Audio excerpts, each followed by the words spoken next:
한동훈, 국민의힘 경선 반전의 주인공이 될 것인가? 국민의힘 대선 경선이 예상보다 차갑게 진행되고 있습니다. 언론과 현장의 반응을 종합해보면 이번 경선은 흥행에 실패하고 있는 것이 분명합니다. 이는 국민의힘이 여전히 탄핵의 강을 건너지 못하고 있다는 방증이기도 합니다. 탄핵에 대한 상처가 아물지 않은 당내 분위기가 경선의 흥행을 가로막고 있는 것입니다. 하지만 이 가운데 주목할 만한 변화가 하나 있습니다. 바로 한동훈 후보의 약진입니다. 최근 여론조사 결과를 보면 한동훈 후보가 국민 여론조사에서 선두를 달리고 있습니다. 엠브레인 퍼블릭이 YTN 의뢰로 조사한 결과 한동훈 후보는 19%의 지지를 얻어 1위를 기록했습니다.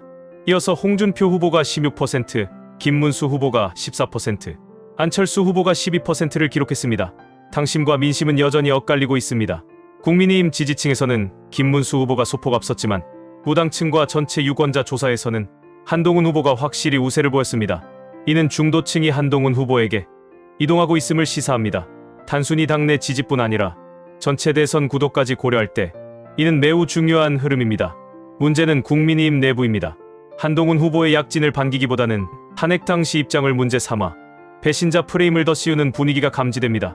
심지어 일부 세력은 경선에도 참여하지 않은 한덕수 대통령 권한대행을 긴급 차출하려는 시도까지 하고 있습니다. 이는 명백히 경선 무력화 시도입니다. 정당 내부 경쟁 규칙을 깨뜨리는 것이자 국민적 신뢰를 저버리는 행위입니다. 한덕수 권한대행이 출마를 공식 선언할 경우 경선 판세는 급변할 수 있습니다. 하지만 이는 결과적으로 더 큰 혼란을 부를 것입니다. 탄핵 책임 논란에서 자유롭지 못한 한덕수 대행이 경선에 뛰어든 것은 국민의힘이 탄핵의 강을 다시 건너려 하지 않는다는 강한 신호로 이길 수밖에 없습니다. 더 심각한 문제는 이재명 후보와의 본선 대결입니다. 최근 여론조사를 보면 이재명 후보는 국민의힘 후보들보다 20%포인트 이상 앞서고 있습니다. 이재명 사법 리스크가 점차 국민적 관심에서 멀어지고 있고 민주당은 이재명 리스크를 희석시키기 위해 명태균, 김건희 여사 문제를 연이어 꺼내들고 있습니다. 이런 상황에서 국민의힘이 탄핵 프레임에 갇혀 있다면 승산은 없습니다. 중도층의 마음을 얻어야 합니다. 단순히 보수층 결집만으로는 이재명을 이길 수 없습니다. 그리고 중도층은 노쇠한 범죄자 이재명 후보와 젊고 유능한 검사 한동훈 후보 중에서 후자를 선택할 가능성이 더 높습니다. 한동훈 후보는 젊고 유능하며 무엇보다도 깨끗한 이미지가 있습니다. 이번 대선은 정책 대결, 세대 대결도 중요하지만 결국 도덕성과 신뢰의 싸움이 될 것입니다.